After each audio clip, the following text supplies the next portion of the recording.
to see this.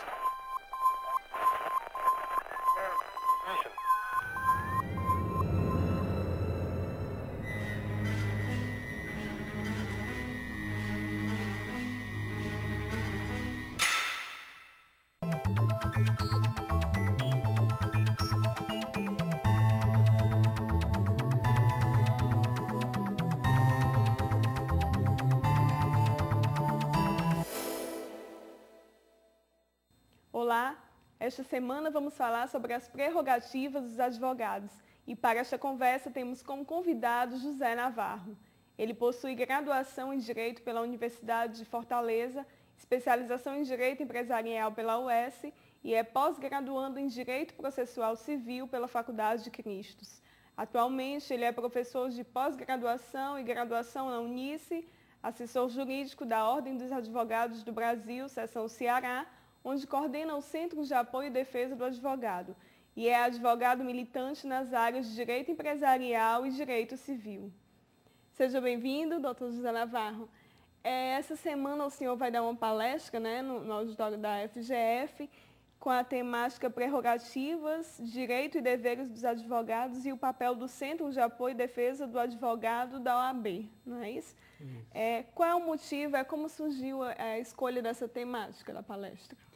A ideia é que o curso de Direito, a gente possa ter essa oportunidade de mostrar, não só aos futuros advogados, mas também aos futuros magistrados, delegados de polícias, servidores do Poder Judiciário em geral, mostrar, enfim, a esses operadores de direito a importância da advocacia e do advogado para a sociedade. Essa expressão prerrogativas, não é? O senhor poderia explicar para a gente o significado dela?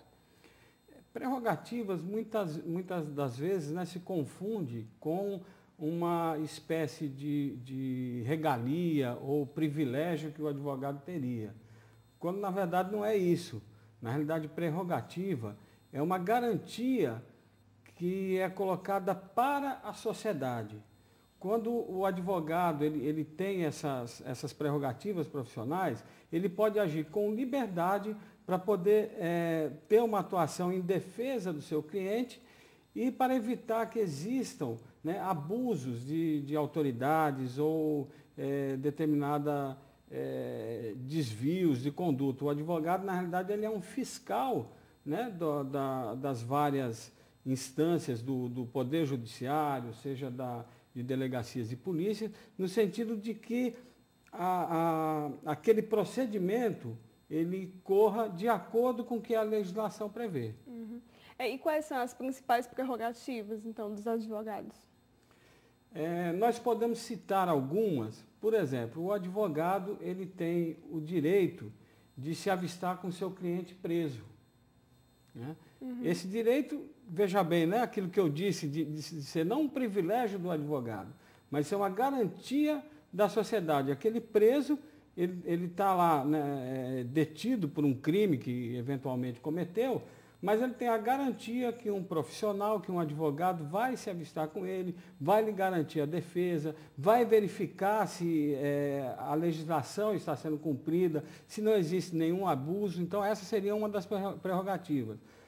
Eu posso citar também o direito do advogado ter acesso a qualquer tipo de processo, de autos, de processos que tramitem, seja no judiciário, seja um inquérito policial, seja um processo administrativo. É uma prerrogativa do advogado ter acesso a qualquer momento e a qualquer autos de processo, desde que, evidentemente, esses processos não corram sob segredo de justiça. Uhum. Por que são garantidas essas prerrogativas aos advogados? A garantia é exatamente para que ele possa ter um exercício profissional sem óbices, sem dificuldades de qualquer autoridade que seja, e no sentido de que ele possa garantir a defesa do seu cliente o mais plenamente possível. Uhum. A OAB, quais são os instrumentos que ela disponibiliza para defender essas prerrogativas? A OAB tem dois instrumentos importantes dentro da sua estrutura aqui. Uma delas é a Comissão de Defesa e Assistência do Advogado. É uma comissão onde participam advogados em regime assim, de voluntariado. Eles analisam situações em que possam ter ocorrido essa violação de prerrogativas, analisam eventuais, através de processos que são instaurados na OAB, né, analisam a conveniência de uma determinada representação contra a autoridade que tenha agravado, né, o exercício profissional do advogado. E temos também o recém-criado Centro de Apoio e Defesa do Advogado, do qual eu tive a incumbência, né, pelo atual presidente da OAB, Dr. Valdetar Andrade Monteiro, de coordená-lo. A ideia desse centro de apoio é porque existe muito, sabe, no dia a dia, aquele desrespeito ao exercício profissional do advogado. Então, o advogado chega numa repartição, numa delegacia, por exemplo, e quer verificar um inquérito policial, o delegado chega e impede. Acontece muito, embora isso seja uma prerrogativa garantida por lei, tem inclusive uma súmula vinculante, né, do Supremo Tribunal Federal que regula a matéria, nós ainda presenciamos esse tipo de coisa. Então, o advogado, nesse momento, ele tem que contar com o quê? Com a entidade dele, com a OAB. Ele liga para o centro de apoio, nós temos aí um telefone que funciona 24 horas, né? Que eu vou até aproveitar a oportunidade para divulgá-lo, que é o 91 11 5533. O advogado liga para esse telefone, imediatamente, um integrante desse centro de apoio, que é uma equipe contratada, uma equipe de advogados contratada pela OAB, um advogado da equipe vai até o local, verifica a situação e, persistindo a violação, ela já toma a atitude adequada, uma representação contra essa autoridade ou coisa do tipo. São muitos atendimentos do centro de apoio? Tem muita procura? Olha, o centro de apoio ele foi criado no final de março de 2010, então há cerca de um ano. Nós já atendemos aproximadamente mil casos. Estamos chegando no 1000º caso. Infelizmente, porque era para ser uma coisa não tão corriqueira, né?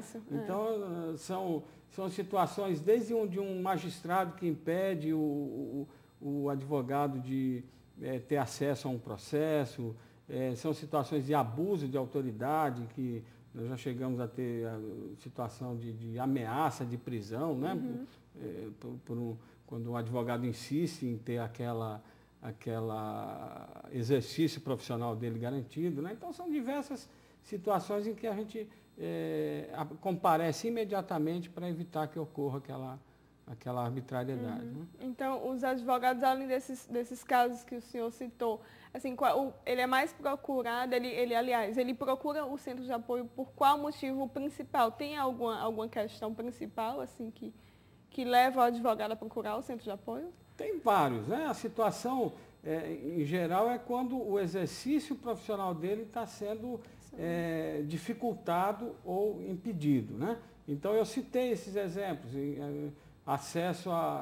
impedimento de acesso a processos, mas tem várias situações Não tem nada específico, assim, não, né? Que é bem mais procurado por aquele motivo. Não, são diversas situações.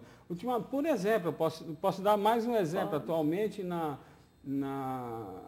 no fórum estadual, né, no fórum Clóvis Bevilacqua, nós estamos no processo de virtualização, né, dos processos. Então, muitos advogados têm dificuldade de acesso ao sistema, por exemplo.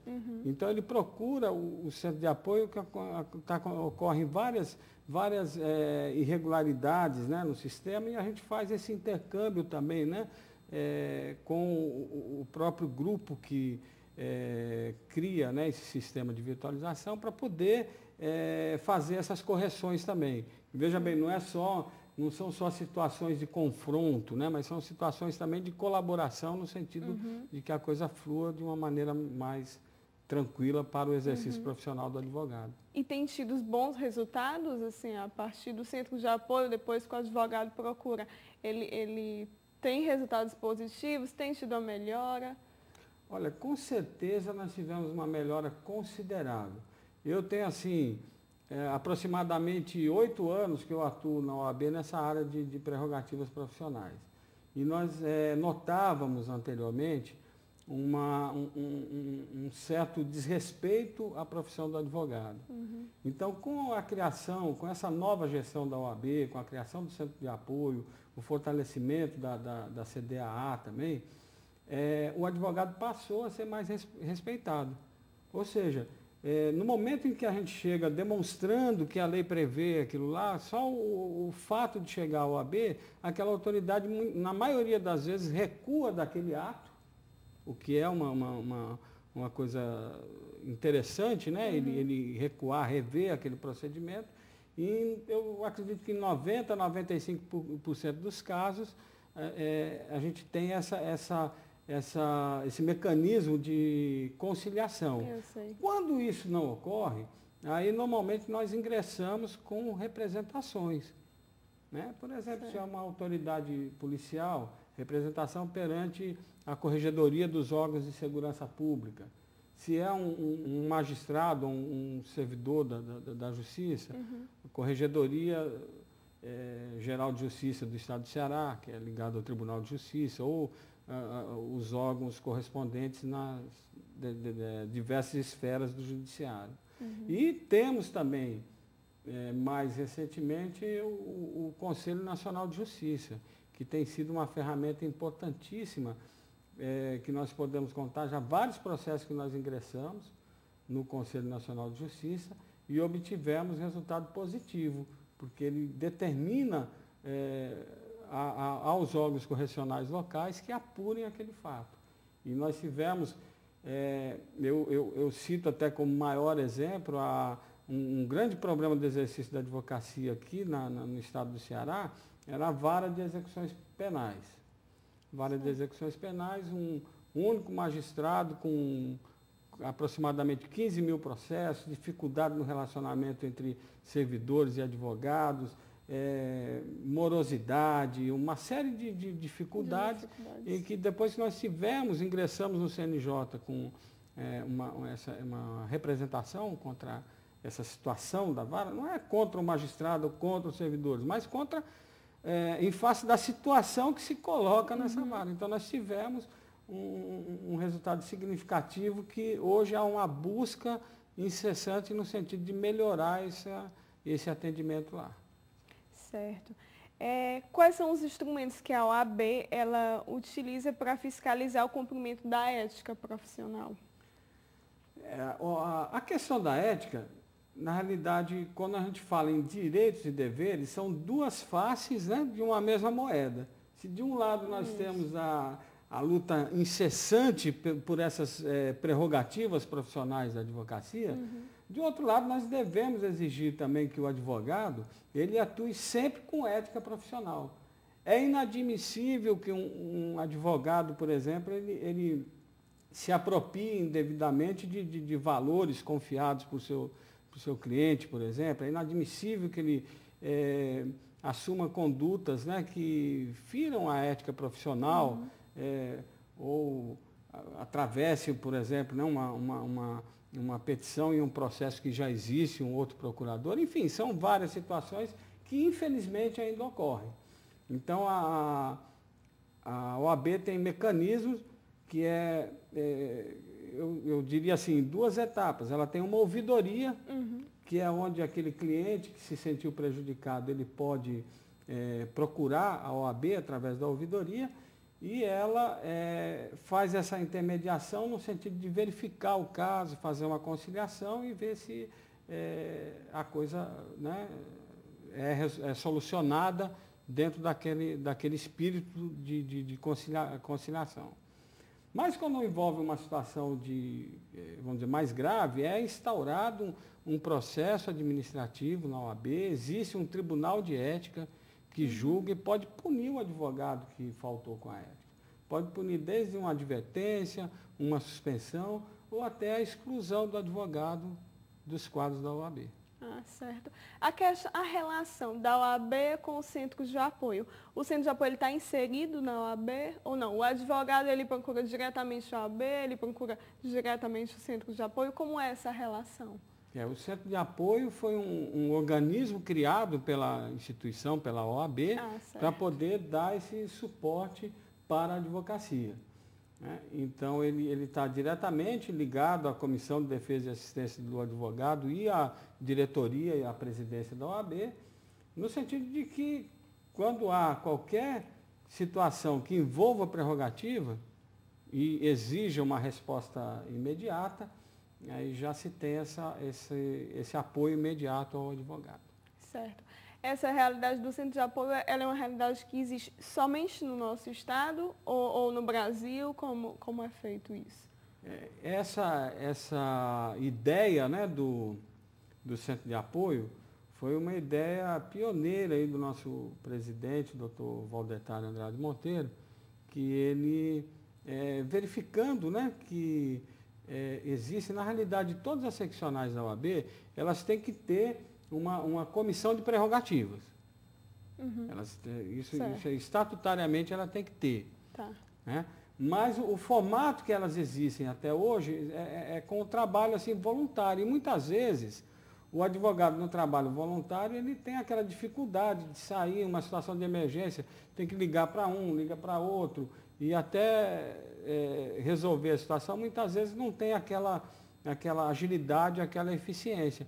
Então, a ideia do nosso presidente foi exatamente criar essa estrutura com profissionais, advogados contratados, para que pudesse ter o atendimento imediato. Então, nesse sentido, é uma ideia que surgiu aqui no Ceará, certo. Existe ainda somente aqui no Ceará, provavelmente o sucesso e a prontidão com que está acontecendo as suas atividades, né? Com certeza farão com que essa ideia se espalhe por outros estados, com certeza. São resultados que os outros estados vão começar a perceber, né? Vai ter essa comunicação e vai passar a ter em outros estados também. Acho que eles vão começar a adotar mesmo, né? Certamente. Eu acredito que quando se vê uma ideia, né, que tem resultado um resultado positivo, isso. A tendência é que ela seja copiada por outras regiões, né, do país. Tem algum estado, algum lugar específico em que os advogados sofrem mais essa questão dos seus direitos? Ou não, é isso? Esse dado, assim, eu não tenho como responder, assim, até por desconhecer essa situação, mas eu acredito que, pela experiência que a gente tem de atuação, o advogado ele sofre mais no interior.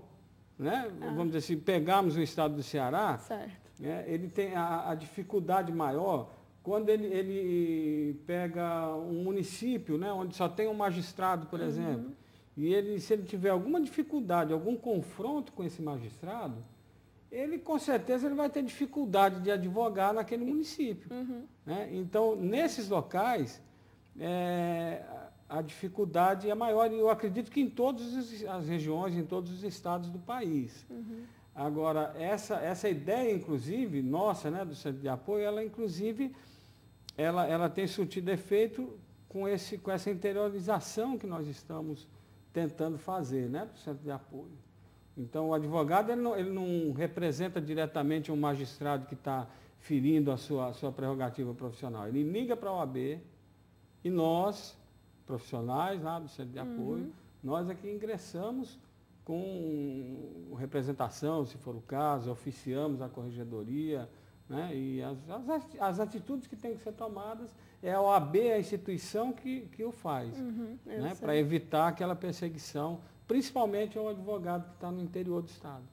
Certo. O senhor, como advogado, o que espera, assim, com a sua expectativa na profissão do advogado? Tem alguma expectativa? Tem algo que o senhor queria que melhorasse, queria ver mudar? A atividade do advogado ela é extremamente gratificante, porque o advogado ele acaba criando o direito. Muitas vezes situações em que a pessoa não tem mais a quem recorrer, ela procura, né, aquele advogado, e muitas vezes são situações difíceis, que você já vê uma jurisprudência quase que consolidada em situação contrária àquela que foi definida ou procurada pelo seu cliente, e aí você vai pesquisar, vai fazer aquele estudo e vai criar uma nova situação para defender aquele interesse. Então, é uma profissão extremamente gratificante. Agora, o que a minha expectativa pessoal é que haja um respeito maior por parte de todas as autoridades e por parte dos próprios advogados, né, com relação ao nosso exercício profissional, né, que seja reconhecida como uma profissão, que de fato ela é, né,